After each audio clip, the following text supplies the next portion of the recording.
RS power మీడియాకు స్వాగతం. హింసాత్మక ఘటన బాధితులను కలవనున్న రాహుల్ గాంధీ.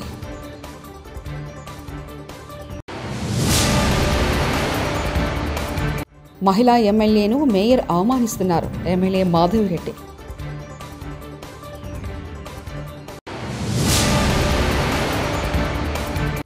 అనుకున్న ప్రకారమే రాజధాని పూర్తి, తగ్గేదేలే అన్న మంత్రి నారాయణ.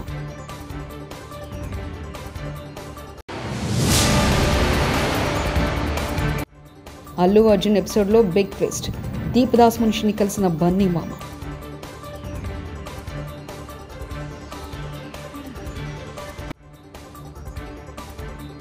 కాంగ్రెస్ ఎంపీ ప్రతిపక్ష నేత రాహుల్ గాంధీ ఈరోజు మహారాష్ట్రలో పర్యటించనున్నారు.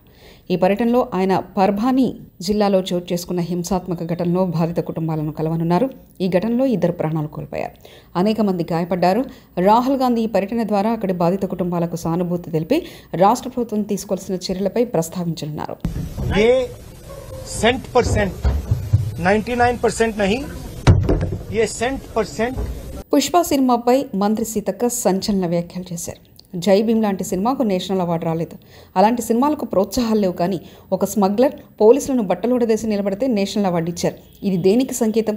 ఒక స్మగ్లర్ను హీరో చేశారంటూ, పోలీసులను విల్లలు చేశారంటూ మంత్రి సీతక్క వ్యాఖ్యానించారు. జై భీమ్ సినిమా వచ్చిన మధ్యలో అంటే ఒక్క మామూలు మహిళ భర్త దొంగతనం పేరుతోటి ఒక ఉన్నత వర్గాలు కేసు పెట్టి ఇబ్బందుల పాలు చేస్తే చేతిలో సంఖలో బిడ్డ, కడుపులో మరి రూపం పోసుకునేటువంటి బిడ్డ యొక్క సినిమాను అద్భుతంగా మన ముందుకు తీసుకొచ్చింది. అవునా, మాకు ఈ హక్కులు ఉంటాయా అని ఎంతోమందికి ఈ సినిమా ప్రేరణగా నిలిచింది.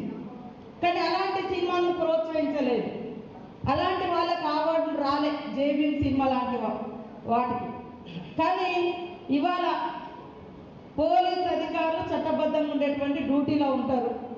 వాళ్ళని బట్టలు ఇప్పేసి ఒక స్మగ్లర్ పాత్రలో ఒక స్మగ్లర్ పాత్రలో ఉండేటువంటి ఒక స్మగ్లింగ్ చేసేటువంటి హీరోలు పోలీస్ అధికారులను పోలీస్ స్టేషన్లలో బయట బట్టలు ఇప్పేసి నిలబెట్టి యథేచ్ఛగా స్మగ్లింగ్ చేసేటువంటి సినిమాలకు మాత్రం కేంద్రం నుంచి అవార్డులు వస్తున్నాయి. Icon star Allu Arjun episode Telugu రాష్ట్రాల్లో సంచలనంగా మారింది. ఈ వ్యవహారంలో ఊహించని పరిణామాలు చోటు చేసుకున్నాయి. అల్లు అర్జున్ మామ కంచర్ల చంద్రశేఖర్ రెడ్డి గాంధీ భవన్కు వచ్చిన ఏఐసిసి ప్రధాన కార్యదర్శి దీపదాస్ మున్షి, టీపీసీసీ అధ్యక్షుడు మహేష్ కుమార్ గౌడ్ను ఇవాళ సోమవారం కలిశారు. ఈ వ్యవహారం చర్చనీయాంశంగా మారింది. అయితే ఈ విషయంపై మహేష్ కుమార్ గౌడ్ మీడియాతో మాట్లాడుతుండగా, గాంధీ భవన్లో తమ ప్రెస్ మీట్ జరుగుతుండగా అల్లు అర్జున్ మామ చంద్రశేఖర్ రెడ్డి ఇక్కడికి వచ్చారని తెలిపారు. ఆయన బయటికి వెళ్ళిపోయాక తనతో ఫోన్లో మాట్లాడారని తెలిపారు. మళ్లీ వచ్చి తనను కలుస్తానని చెప్పారని మహేష్ కుమార్ గౌడ్ అన్నారు. అల్లు అర్జున్ మామ చంద్రశేఖర్ రెడ్డి తన పాత మిత్రుడు, కాంగ్రెస్ వాది అని తెలిపారు. చంద్రశేఖర్ రెడ్డితో తప్పకుండా మాట్లాడతానని, ఏదైనా విషయాలుంటే చర్చించుకుంటామని మహేష్ కుమార్ గౌడ్ అన్నారు. రుణమాఫీ కాలేదు, రైతు బంధు రాలేదు, తులం బంగారం, మహిళలకు 2,500 ఇవ్వలేదంటూ మాజీ మంత్రి సవితా ఇంద్రారెడ్డికి బాధలు చెప్పుకున్న మహిళలు.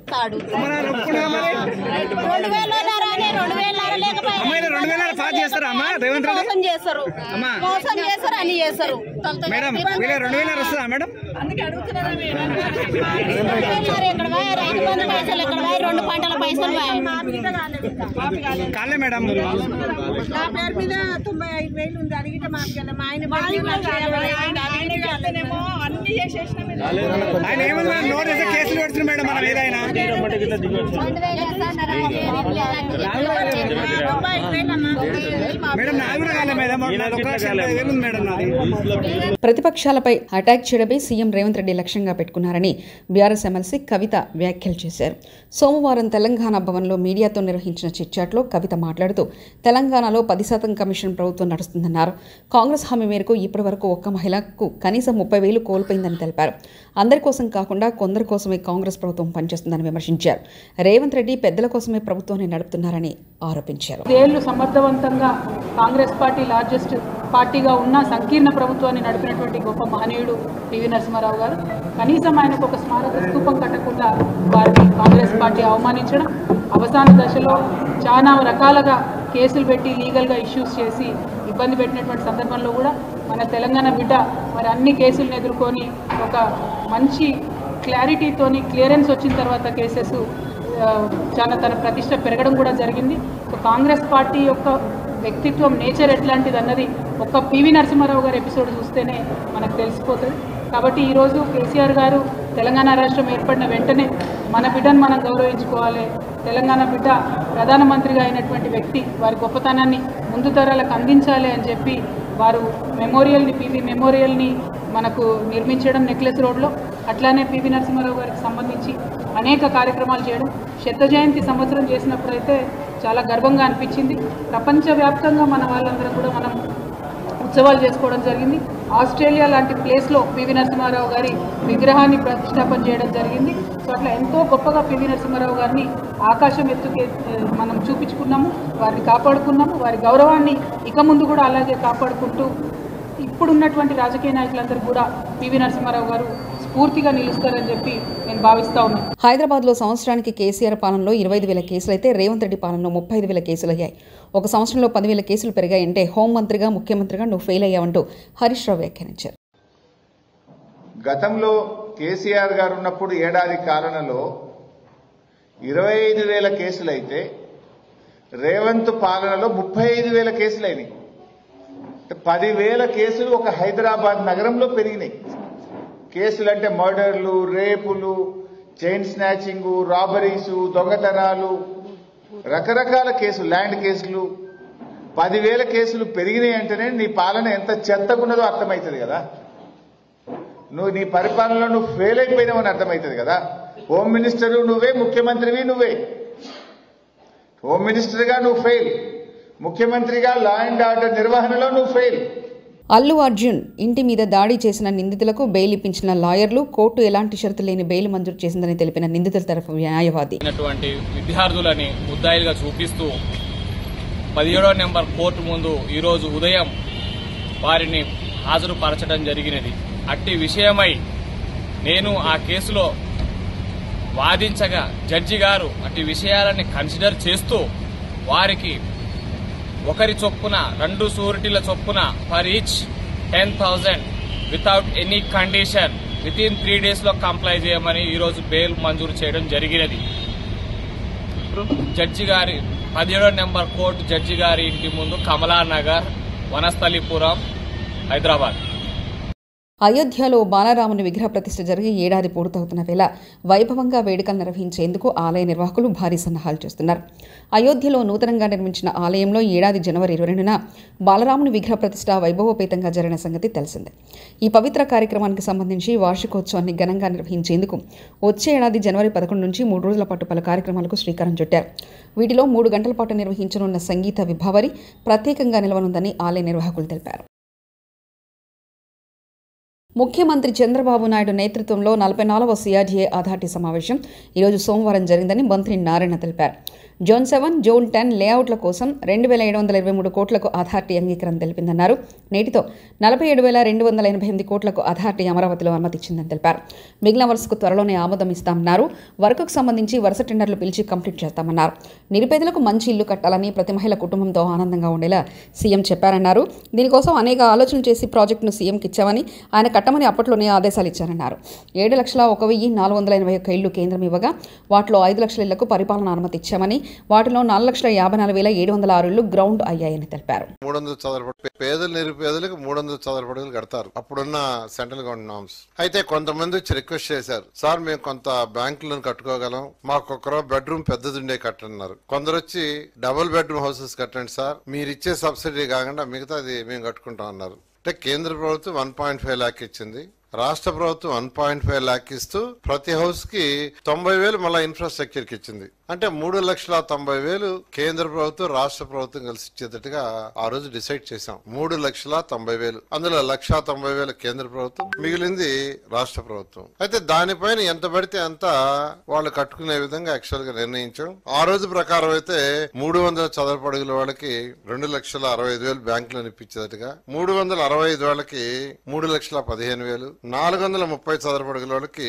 3,65,000 ఇప్పిస్తే నిదానంగా కట్టుకునేటట్టుగా చేశాం. కానీ గత ప్రభుత్వం వచ్చి ఈ మొత్తాన్ని గందరగోళం చేసింది. గందరగోళం చేసేసి ఉన్న అంటే ఏదైతే టెండర్లు పిలిచామో 4,54,000 అందులో 2,61,000 నుంచి మిగతా క్యాన్సిల్ చేశారు. 2,61,640 ఇళ్లు మాత్రమే ఉంచారు. అదే తెలుగుదేశం ప్రభుత్వం గానీ అప్పుడు కంటిన్యూ అయ్యి ఉంటే ఆ 7 లక్షల ఇళ్ళు అయిపోయింది. మా ప్లాన్ 7 లక్షల ఇళ్లని 38,000 కోట్ల 265,000తో చేయాలనుకుంటే 38,000 కోట్లు సుమారుగా చేయాలని ప్లాన్ చేస్తే వాళ్ళు అవన్నీ కట్ చేసేసి 7 లక్షల ఇళ్లని కేవలం 2,61,000 తీసుకొచ్చారు. కానీ ఆ 2,61,000 ఇళ్ళన్నా పూర్తి చేశారంటే కూడా చేయలే. ఆ 2,61,000లో తెలుగుదేశం ప్రభుత్వం అప్పుడు 77,000 ఆల్మోస్ట్ పూర్తి చేసాం మేమే. ఆ 2,61,000లో 2014-19లో మేమే పూర్తి చేసాం. 50 నుంచి 75% దాకా 64,000 ఇళ్ళు అయినాయి, మేమే పూర్తి చేసినాం. 25% నుంచి 50% దాకా 49,000 ఇళ్ళు అయినాయి. 25% బిలో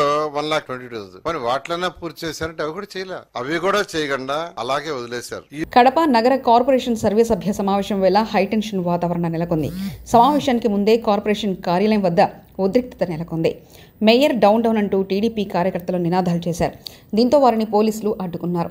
వైఎస్ఆర్సీపీ పాలకవర్గం కడప ఎమ్మెల్యే మాధవి మధ్య కుర్చీ వివాదం నడుస్తుంది. గత సమావేశాల్లో వైఎస్ఆర్సీపీ మేయర్ తనకు కుర్చీ వేయకుండా అవమానించారని ఎమ్మెల్యే మాధవి ఆగ్రహం వ్యక్తం చేశారు.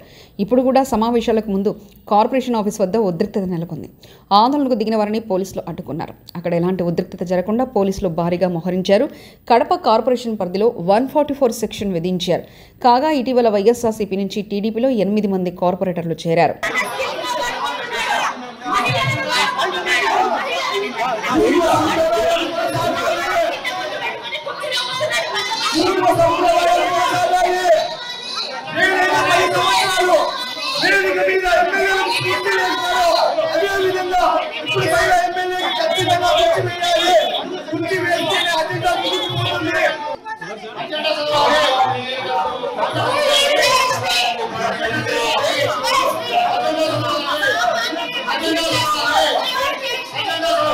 హైదరాబాద్లోని కొత్తపేటలో లావియన్ రోజ్ కెఫే 3వ బ్రాంచ్ ఘనంగా ప్రారంభోత్సవం జరిగింది.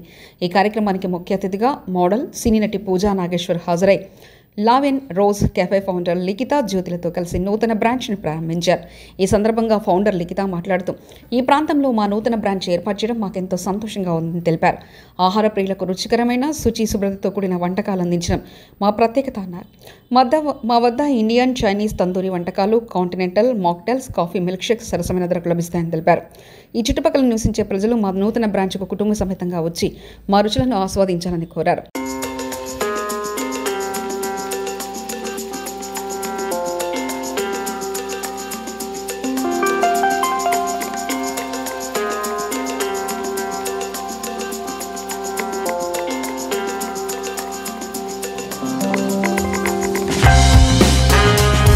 మన లావియన్ రోజ్ కేఫ్ ఇనాగ్రేషన్కి అటెండ్ అవ్వడం అనేది అండ్ అది నా చేతుల మీద జరగడం ఇంకా హ్యాపీగా ఉంది.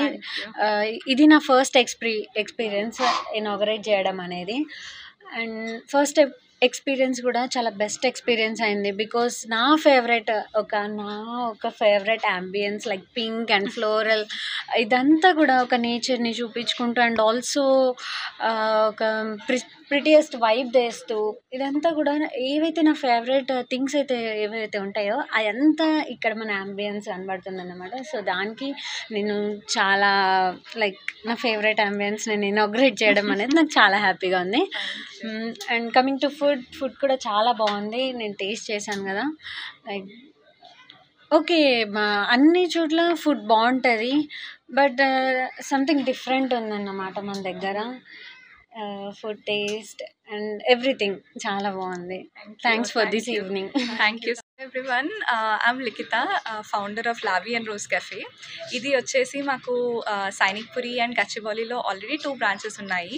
This is a 3rd branch and ఇవాళ సాఫ్ట్ లాంచ్ అవుతుంది at Kottapet and we are so happy that Kottapetlo launch చేస్తున్నాము because ఈ part of the city కి రావడం మాకు first time and I'm so happy and I'm really looking forward.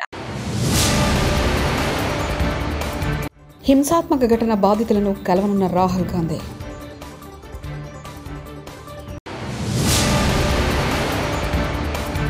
మహిళా ఎమ్మెల్యేను mayor అవమానిస్తున్నారు. MLA Madhavi Reddy.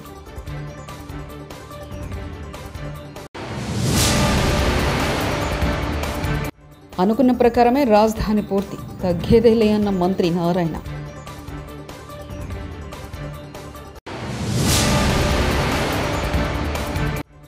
Allu Arjun ఎపిసోడ్లో బిగ్ ట్విస్ట్, దీపదాస్ మున్షిని కలిసిన బన్నీ మామ.